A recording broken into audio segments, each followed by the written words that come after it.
Did you know that over 70% of people who take creatine are wasting their time and their money because they're doing it wrong? Yup, you heard that right.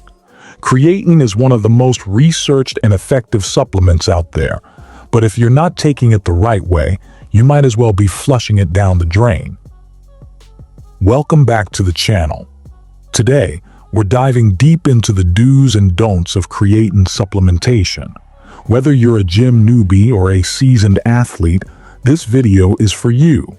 We'll break down the top mistakes people make, the science-backed ways to maximize its benefits, and why you might be sabotaging your gains without even realizing it. But before we get into it, let me ask you this. Are you taking creatine right now?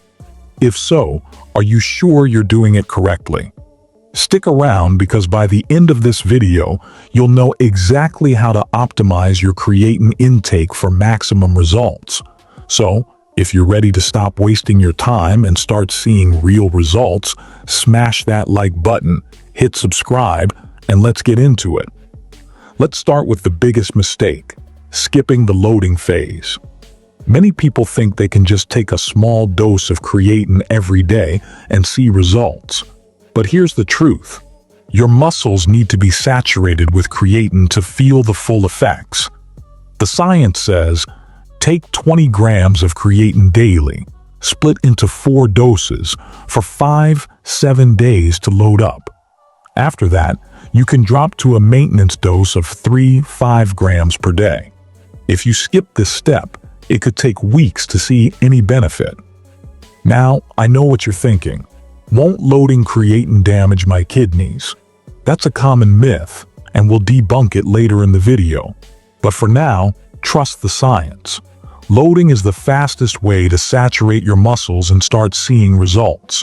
And here's a pro tip. If you're new to creatine, start with the loading phase. It's like filling up a gas tank. You can't drive far on an empty tank, right? But wait, there's more. Some people experience mild stomach discomfort during the loading phase.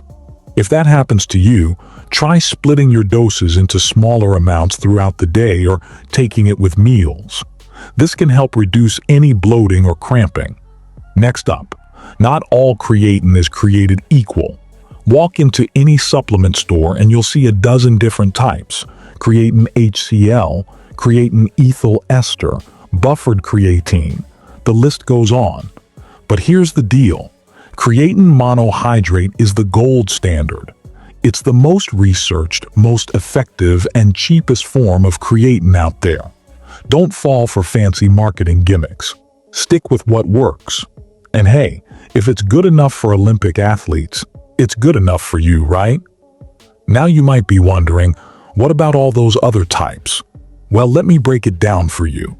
Creatine HCl claims to be more soluble, but there's no evidence it's better than monohydrate. Creatine ethyl ester, it's less effective and more expensive. Buffered creatine, same story. So save your money and stick with good old creatine monohydrate. It's tried, tested, and proven to work. And here's a bonus tip. Look for creatine monohydrate that's certified by third-party testing organizations like NSF or Informed Sport. This ensures you're getting a pure, high-quality product without any hidden additives.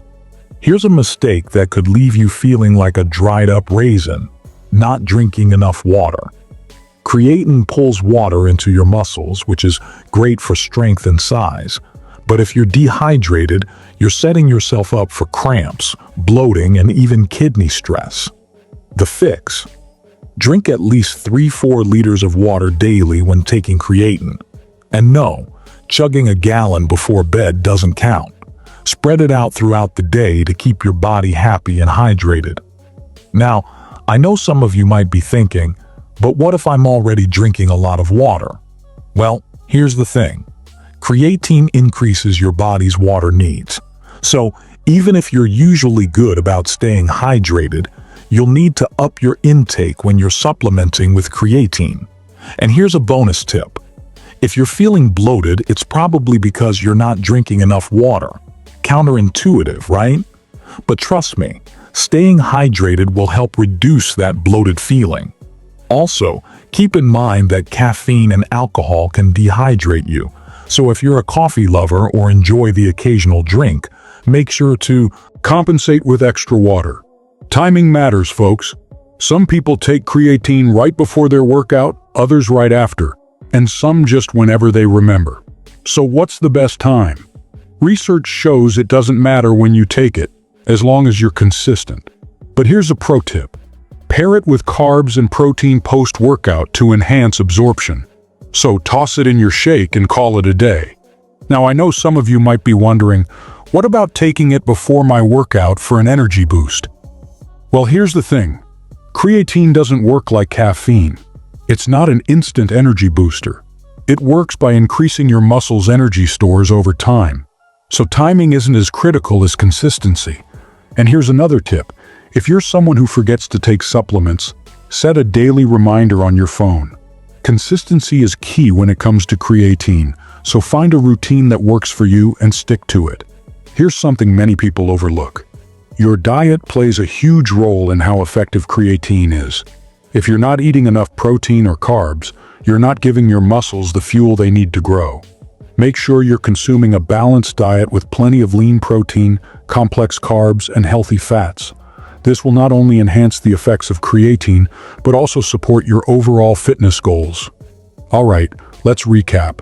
Load creatine properly, stick with monohydrate, drink plenty of water, take it consistently, and don't forget the importance of a balanced diet. If you follow these steps, you'll be on your way to maximizing your performance and gains. But here's the thing, supplements are just one piece of the puzzle. Your diet, training, and recovery matter just as much. So stay informed, stay consistent, and keep pushing toward your goals. If you found this video helpful, give it a thumbs up.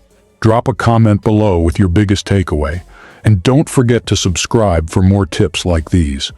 Until next time, stay strong, stay smart, and keep lifting.